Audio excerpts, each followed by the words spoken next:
അതിജീവിതയുടെ കേസിന്റെ വിധി ഇന്ന് വന്നിരിക്കുകയാണല്ലോ.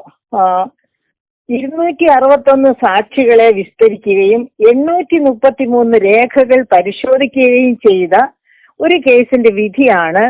വളരെ അലക്ഷ്യമായ രീതിയിലുള്ള ഒരു വിധി എന്ന് വേണം പറയാനായിട്ട്. പണത്തിന്റെ കൊഴുപ്പ് അല്ല കോടതി വിധിയെ സ്വാധീനിക്കുക എന്ന് വിചാരിക്കുന്ന സാധാരണ മനുഷ്യര് വിചാരിച്ചിരുന്നത് മുഴുവനും ഇതിൽ നിന്ന് വളരെ വ്യത്യസ്തമായ ഒരു വിധിയാണ്. പക്ഷെ ഇപ്പൊ വന്നിരിക്കുന്ന വിധി അതിജീവിതയെ ചേർത്ത് പിടിക്കുന്നു എന്ന് പറയുന്ന ഒരു സാഹചര്യത്തിൽ നിന്നും മാറി അതിജീവിതയെ കൈയൊഴിയുന്നു എന്ന് പറയത്തക്ക ഒരു സാഹചര്യമാണ് ഇന്നത്തെ വിധി കൊണ്ട് സൃഷ്ടിക്കപ്പെട്ടിരിക്കുന്നത്.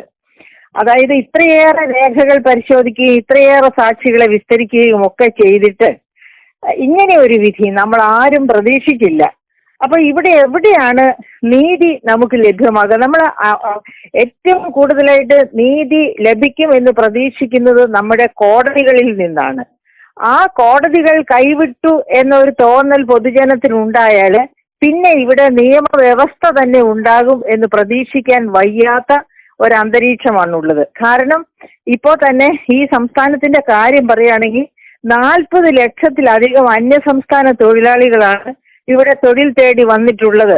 മയക്കുമരുന്നും ഗുണ്ടാ വിളയാട്ടവും അതിക്രൂരമായി തീർന്നിരിക്കുകയാണ്. അതായത് ഒരു സാധാരണ സംഭവം പോലെയായി തീർന്നിരിക്കുകയാണ് ഈ പറയപ്പെട്ട ഘടകങ്ങളൊക്കെ. അങ്ങനെയുള്ള ഒരു കാലഘട്ടത്തിൽ ഒരു സാഹചര്യത്തിലാണ് ഇതുപോലെ ഒരു വിധി, അപ്രതീക്ഷിത വിധി വന്നിരിക്കുന്നത്. അപ്പൊ ഇങ്ങനെ ഒരു വിധിയുടെ മുഖത്ത് നോക്കി ഓരോ സ്ത്രീയും പകച്ചു നിൽക്കുകയാണ്. നാളെ എന്റെ കുട്ടിക്ക് ഒരമ്മ വിചാരിക്കുന്നത് നാളെ എന്റെ മകൾക്ക് എന്താണ് ഇവിടെ സംഭവിക്കുക, അല്ലെങ്കിൽ ആ തരത്തിൽ, അല്ലെങ്കിൽ നാളെ എനിക്ക് എന്താണ് സംഭവിക്കുക, ആ തരത്തിൽ നമ്മൾ കേൾക്കാറുണ്ട്. കുഞ്ഞുങ്ങളെ വരെ ഇവിടെ പീഡിപ്പിക്കപ്പെടുന്ന സാഹചര്യം, അത്തരം കേസുകൾ വരെ പിടിച്ചിട്ടുണ്ട്.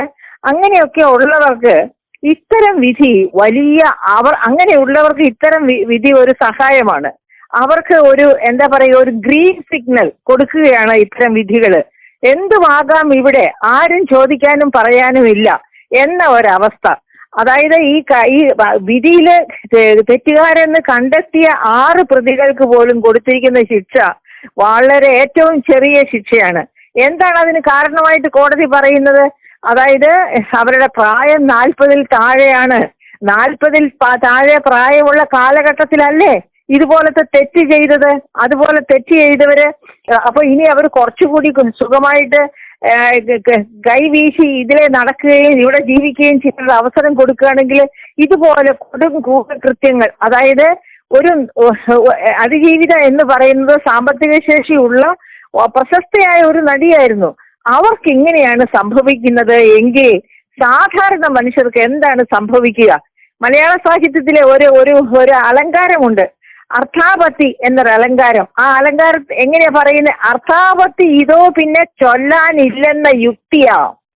എന്ന് വെച്ചാല് ഈ ഞാൻ പറഞ്ഞതിന്റെ അർത്ഥം ഇവിടെ വിശദീകരിക്കുകയാണെങ്കിൽ, ഇത്ര സാമ്പത്തിക ശേഷിയും പ്രശസ്തിയുമുള്ള ഒരു നടിക്ക് ഇതാണ് കിട്ടുന്ന നീതിയെങ്കിൽ സാധാരണക്കാരായ ഒരു സ്ത്രീക്ക് കിട്ടുന്ന നീതി എന്തായിരിക്കും? അതാണ് ഞാൻ ആ പറഞ്ഞ അർത്ഥം മലയാളത്തിൽ, അതായത് ശരിക്ക് ട്രാൻസ്ലേറ്റ് ചെയ്യുമ്പോൾ നമുക്ക് കിട്ടുന്ന അർത്ഥം. അപ്പൊ അങ്ങനെ ഒരു സിറ്റുവേഷനിലേക്ക് കോടതി ഈ സമൂഹത്തെ കൊണ്ടെത്തിക്കാമായിരുന്നു. അത് എനിക്ക് സമാധാനമുള്ളത്, അതായത് ജസ്റ്റിസ് ദേവൻ രാമചന്ദ്രനെ പോലെയുള്ള പ്രഗത്ഭരിയ്ക്കുന്ന ഹൈക്കോടതിയും അതിനു മുകളിൽ സുപ്രീം കോടതിയും ഒക്കെ ഉണ്ടല്ലോ. അവരൊക്കെ ശരിക്ക് വളരെ ശ്രദ്ധയോടുകൂടി കാര്യങ്ങൾ പഠിച്ച് പണത്തിന് മേലെ അല്ല, പണത്തിന് കീഴെയാണ് നീതി, നീതിക്ക് മേലെ പണം പറക്കില്ല എന്ന് എസ്റ്റാബ്ലിഷ് ചെയ്യത്തക്ക കഴിവുള്ള ന്യായാധിപന്മാർ നമ്മുടെ നാട്ടിലുണ്ട്.